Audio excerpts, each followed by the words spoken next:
주식시장이 침체 맹분으로 조정이 나온다 하더라도 뛰어들어야 돼요. 훨씬 더 빠르게 가속화될 거기 때문에 주식시장 빠지는 거에 비할 바가 못됩니다. 투자 상품으로 빨리 도망가야 된다. 현금은 안 된다. 여러 가지 측면을 보냈을 때 대세를 벗어날 수는 없다라고 봅니다. 중국 편 들어야 돼요? 미국 편 들어야 돼요? 투자 매력도는 2차 전지 배터리가 분명히 있긴 있다. 지금 이 부동산 생태계로 인해서 수혜를 볼 수 있는 주식이 있기 때문에 만약에 여기서 조정이 나오면 땡큐인데 이미 탄력을 받았기 때문에 안 올라가 있으면 다행이다. 오늘 떨어져 있으면 더 고맙다.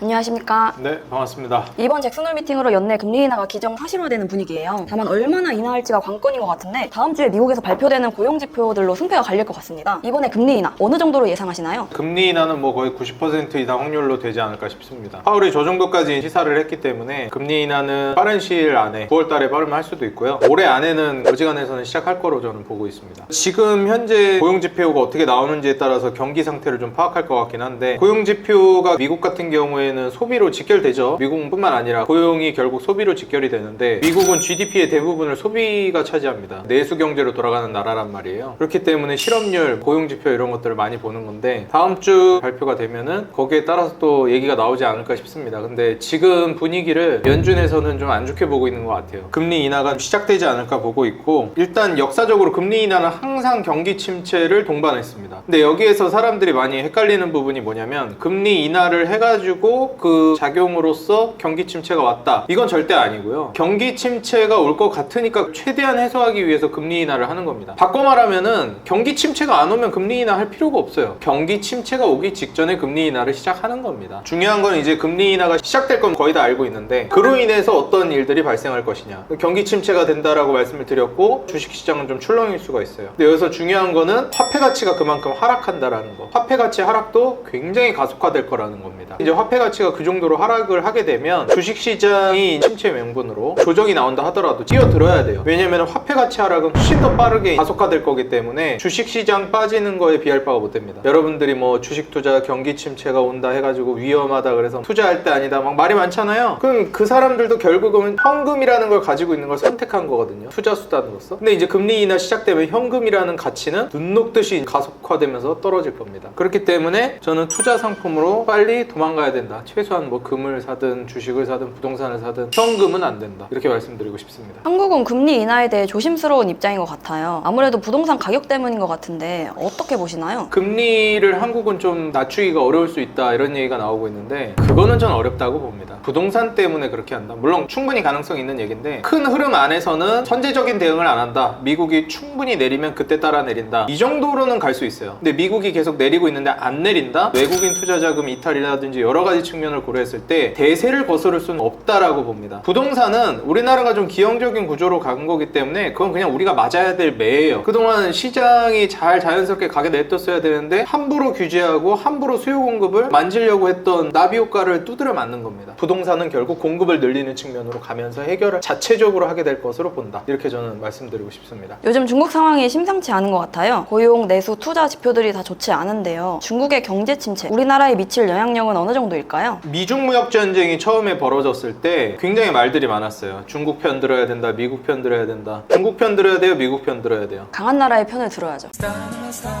근데 이제 우리나라는 조금 어떻게 보면 무시할 수 없는 부분이 있었죠. 우리나라 수출 의존도가 중국에 많이 치우쳐져 있었어요. 미국보다도. 그렇기 때문에 중국을 아주 무시할 수 없는 상황이었습니다. 근데 이제 대세 흐름 자체는 어떻게 갈까요? 결국 미국 방향으로 가게 될 거예요. 미국을 거슬러 가지고 성공할 수 있는 나라는 없습니다. 근데 이제 그 과정 안에서 잘 옮겨 타는 게 중요하죠. 이미 중국에 수출을 많이 하고 있었고 중국으로부터 돈을 많이 벌고 있었는데 그걸 한순간에 다 끊어버린다는 게 말이 안 되잖아요. 그렇기 때문에 아무래도 애매한 스탠스를 취하는 게 우리나라는 좀 중요했습니다. 방향성 자체는 결국은 탈중국으로 가는 게 맞습니다. 그리고 지금 한국 기업들 다 그렇게 하고 있어요. 중국에서 공장 빼고 중국 사업 축소하고 미국으로 옮겨 타고 있습니다. 지금 최근에 주가 좀 안 좋은 상황에도 잘 올라가는 기업들이 어떤 기업들이냐? 중국에서 사업하는 기업들이 아니라 미국 수출에서 선방하고 있는 기업들이 잘 가고 있습니다. 우리나라에 미칠 영향력은 저는 이제는 그렇게 크지 않을 거라고 보고 있습니다. 반사이익을 볼 만한 기업들은 있을 것 같아요. 그동안 중국에 많이 밀렸던 업종들이 있습니다. 중국이 가성비로 몰아붙이다 보니까 질은 좋은데 가성비 측면에서 싸게 이제 구입할 수 있는 중국 제품들을 구매하니까 한국이 산업을 많이 밀렸었거든요. 대표적인 게 디스플레이 산업이랑 조선 산업 이런 쪽도 있고, 철강이 중국이 워낙에 크기 때문에 중국이 이제 좀 침체한다라고 하면은 철강 산업, 조선 디스플레이 이런 쪽이 수혜를 받을 수 있습니다. 뭐 특히 제약바이오, CDMO 최근에 부각도 많이 되고 있고요. 전기차 화재로 시장이 시끄러운 가운데 2차 전지에 대한 의견이 분분합니다. 다시 예전만큼의 급등은 불가능하다는 의견이 지배적이었는데 오히려 미국이나 유럽의 움직임은 반대 행보를 보이고 있습니다. 대중이 외면하는 지금이 매수 기회라며 준비하는 사람들도 나오고 있는데요. 장인님의 생각이 어떠신가요? 저는 이제 개인적인 거예요. 이거는 2차 전지 배터리 관련된 종목은 투자할 만한 시기는 이미 1차적으로 많이 놓쳤다라고 보고 있습니다. 사실 가장 포텐셜을 크게 낼 수 있을 만한 부분은 많이 지나갔고, 지금 단계 이후부터 이제 뒷북을 치는 단계인데, 근데 이 뒷북도 성장성이 계속해서 나온다라고 하면은 굉장히 커질 수 있겠죠. 저는 최근에 눈여겨보고 있는 건 LG에너지솔루션인데, LG에너지솔루션은 상장하고 나서 이제 이렇다 할 만한 신고가를 쓰는 급등이 나오지 않고 그대로 이제 무너져버린 상황이거든요. 그래서 LG에너지솔루션 같은 경우에는 실적이 안 나오는 기업도 아니고, 물론 고평가 논란이 충분히 있을 수는 있습니다. 근데 26년도에 순이익이 한 3조 정도 나올 걸로 예상이 되고, 영업이익률이나 순이익률은 계속 높아질 걸로 예상이 돼요. 문제는 여기까지 이미 어느 정도 선반영을 했다 이런 말들이 많은 건데, 주가가 더 빠지면 모르겠는데 저는 지금 현재 상황도 LG에너지솔루션은 가치 측면에서는 매력적이라고 보는 입장이거든요. 그래서 투자 매력도는 2차 전지 배터리가 분명히 있긴 있다. 투자 매력도는 있는데 과연 조정을 어디까지 줬다가 반등을 할지 여부는 좀 지켜봐야 될 것 같아요. 애플이 이번에 신제품을 출시하는데요. 국내 반도체 관련주들 수혜를 기대해 볼 수 있을까요? 애플이 이번에 신제품을 발표하는데, 애플 같은 경우에는 새롭게 슬로건으로 걸고 있는 게 AI예요. 그렇기 때문에 AI 관련된 온디바이스 이런 것들을 이제 적용시키겠다. AI 스마트 기기로 넘어가는 단계에서 OLED 채택을 본격적으로 하기 시작합니다. 그리고 OLED 뿐만 아니라 접히는 디스플레이를 애플 쪽에서도 내놓기 시작할 거란 말이죠. 그러면은 향후에 디스플레이 산업 자체가 굉장히 커질 거로 저는 보고 있습니다. 단순히 이제 이전에는 반도체라든지 그 안에 들어가는 부품주 이런 것들이 많이 움직였다면, 우리나라가 많이 이제 좀 침체됐던 디스플레이 산업들이 다시 수혜를 받을 수 있을 것 같아요. 특히나 폴더블 디스플레이 관련된 종목들, 그리고 OLED 관련된 종목들이 수혜를 받을 걸로 저는 보고 있습니다. 이번 주 새롭게 장인님의 장바구니를 채운 종목들 무엇이 있을까요? 제가 앞서서 부동산 얘기도 잠깐 했어요. 부동산 얘기를 주식 여기서 왜 하냐, 지금 이 부동산 생태계로 인해서 수혜를 볼 수 있는 주식이 있기 때문입니다. 서울 자체를 굉장히 많이 개발을 하려고 하고 있는 상황이고, 수도권으로 집중되고 있는 상황이에요, 인구가. 그러니까 새로운 집을 원하는 수요가 굉장히 많아졌다는 거예요. 그러면 그 수요를 감당할 수 있냐? 감당 못하죠. 그 결과가 뭐죠? 집값 올라가고 있는 게 결과로 드러나고 있는 겁니다. 근데 공급은 어떻게 됐죠? 죽었죠. 그러다 보니까 지금 현재 상황에서 부동산 공급을 해줘야 되는데, 지금 현재 엄청난 생산을 동반해가지고 수혜를 볼 수 있는 건 뭘까? 건설입니다. 그동안 죽어있던 산업. 지금 현재 대장주로 떠오르고 있는 종목이 HDC 현대산업개발입니다. HDC 현대산업개발이 제일 먼저 움직이고 있고, 가장 먼저 반응하고 있고, 가장 탄력적으로 움직이고 있어요. 이미 뭐 광주 사태니 뭐니 해가지고 이런 주가 급락했던 거 다 만회하고도 남았습니다. 지금 급락할 때도 말씀드렸지만, 광주 외벽 사고, 외벽 무너졌다 이런 얘기들이 나왔었어요. 그때 제가 했던 얘기가, 대중은 생각보다 빨리 잊어버릴 거다. 이거는 생각한 것보다 빨리 회복될 거다. 이대로 그냥 뭐 HDC 현대산업개발 뭐 얘네 망할 거다 이런 얘기가 되게 많았거든요. 근데 건축시장이 굉장히 위축되고 구조적으로 문제가 생기는 그 단계에서 일어났던 사건이라고 봅니다. 그리고 HDC 현대산업개발만의 일이 아니기도 했어요. 그래서 지금 현재 상황에서 봤을 때는 굉장히 이제 탄력적으로 올라가고 있고, 저는 더 올라갈 거라고 보고 있습니다. 건설주 중에서 GS건설이니 HDC 현대산업개발이니 이런 종목들이 과거에 이렇게 좀 무너지기도 했었고, 다른 종목들보다도 최근에 더 탄력적으로 움직이는 이유가 몇 가지 있습니다. 특히 HDC 현대산업개발 같은 경우에는 대표적인 특징이, 우리가 건설주라고 하면은 주택 사업만 하는 게 아니라 다른 사업도 해요. 도로라든지 건물 짓는다든지 이거저거 많이 한단 말이죠. 근데 HDC 현대산업개발 같은 이런 기업은 주택 사업에 특화되어 있습니다. 그렇기 때문에 아파트 많이 짓고 재건축 재개발을 하게 되면 사업 비중이 거기에 치우쳐져 있는 HDC 현대산업개발이 가장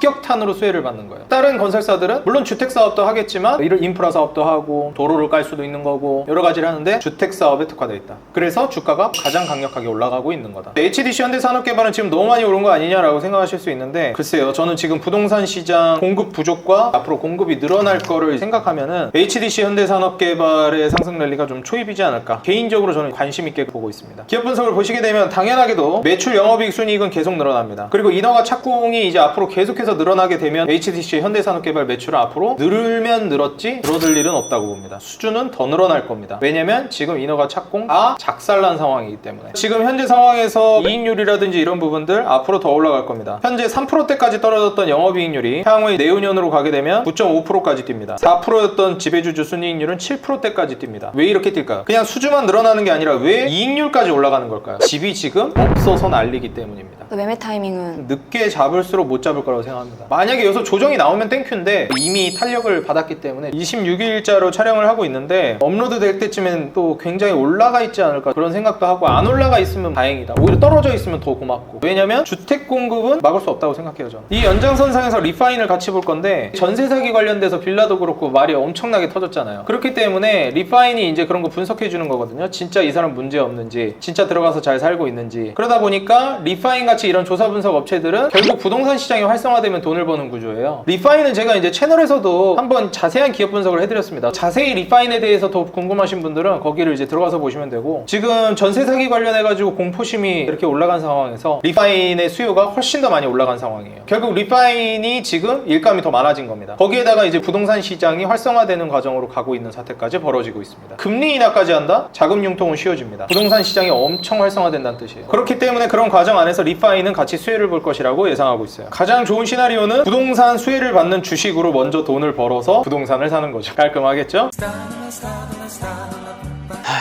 마지막으로 이제 DKT라는 종목을 좀 보겠습니다. DKT 역시도 제가 소개를 해드렸던 종목입니다. DKT는 폴더블 디스플레이 수혜를 받기도 하고요. 자동차에 차량용 무선 충전기 들어가 있잖아요. 올려놓으면 알아서 휴대폰 충전되고, 그거를 이제 담당하는 게 DKT입니다. 자동차가 점점 전자화됨에 따라서 DKT는 수혜를 볼 수밖에 없고요. 그 다음에 이제 표면 실장 기술이라고 해가지고 디스플레이 받아다가 이제 증착해가지고 넘기는 이런 이제 작업을 해주는 기업인데, DKT 같은 경우 이제 OLED 사업 그리고 이제 디스플레이 사업이 커지면서 수혜를 볼 수 있는 종목입니다. 차트 역시도 이제 보시게 되면은 상장한 지 그렇게 오래되지 않았어요. 한 차례 대세 상승이 나오기는 했습니다. 상장했을 때 이제 가격 대비해가지고 매물대 뚫고 상당히 급등세를 많이 보여줬어요. 그래서 이제 대세 상승을 보여주다가 여기가 어떻게 됐죠? 저항만 했던 자리가 한번 뚫으니까 지지 라인이 되는 겁니다. 지지 맞춰주고 새로운 바닥 구간이 이렇게 형성이 됐습니다. 저항을 맞고 저항을 맞고, 여기를 뚫어줄까요? 못 뚫어줄까요? 이걸 뚫을 거라는 근거는 어디서 가져와야 될까요? 재무 성장에서 근거를 찾아야 됩니다. 매출, 영업이익, 순이익이 성장하고 영업이익률과 순이익률, 마진율도 같이 올라가게 되면 여길 뚫어줄 근거가 생기는 거예요. 자, 그럼 기업을 한번 보도록 하겠습니다. DKT 같은 경우에 매출 2023년도에 줄었어요. 22년 대비해서 3,600억까지 3,100억, 3,600억 이렇게 들쭉날쭉 했습니다. 그러다 2,800억까지 줄어요. 근데 올해는 이제 4,000억으로 뜁니다. 갑자기 뛰어요. 이게 이제 애플이 본격적으로 디스플레이를 업그레이드 시키기 시작하면서 디스플레이 산업 자체가 부흥하기 시작하는 겁니다. 이제는 구조적으로 점프하는 단계예요. 이게 올해만 이렇게 뛰는 게 아니라 내년, 내후년까지 계속 올라간다는 게 중요해요. 구조적으로 한번 퀀텀 점프를 하는 시기인 거예요. 기업이라는 게 매출이 잘 나올 때 있고 안 나올 때 있어요. 왔다 갔다 합니다. 그러다 뭔가 엄청난 변화가 찾아와요. 그러면 완전 위로 뛰어오르는 시기가 생깁니다. 지금이 그 단계예요. 그렇기 때문에 이번 애플발 수혜를 받으면서 완전히 이제 스마트 기기 쪽의 패러다임이 바뀔 거다. 폴더블폰이 원래는 삼성이 먼저 진출해서 혼자 외로운 싸움을 해나가고 있는 시장이었다면, 이제는 폴더블폰 자체가 전 세계적인 시장으로 확장될 거고, OLED가 보급률이 굉장히 많이 올라갈 거다. 그렇기 때문에 지금 이제 영업이익, 순이익 다 늘어납니다. 44억에서 460억까지. 순이익은 10배가 늘어날 걸로 예상됩니다. 영업이익 147억에서 507억까지. 이익률 볼까요? 영업이익률 5%대에서 7%대까지. 순이익률 1%대에서 6%대까지. 결국 DKT는 박스권 하단 상단을 돌파할 거로 저는 보고 있고, 상장한 지 얼마 안 된 기업이죠. 저는 이런 어린 연계 종목들을 좋아합니다. 한번 올라가기 시작하면 정말 탄력적으로 올라가거든요. 성장에 대한 근거만 있으면 됩니다. 마지막으로 이제 DKT에 대해서 하나만 말씀드리자면, 이번에 2분기 실적 발표가 다 마무리가 됐습니다. 특히 2분기 실적 발표가 정말 중요한 이유가 뭐냐면, 한 해의 중간이 지나가는 시점이에요. 그래서 우리가 1분기, 2분기, 3분기, 4분기 중에서 2분기 실적 발표를 정말 중요하게 봅니다. 그 한 해의 청사진이 어느 정도 대략적으로 결정되는 거예요. 그래서 2분기 때 어닝 서프라이즈를 터뜨렸던 종목은 하반기까지 수혜를 볼 가능성이 굉장히 높아집니다. 근데 DKT가 이번 2분기에 역대 최대 실적을 기록했어요. 저는 하반기에 굉장히 큰 상승을 보여줄 만한 개별주라고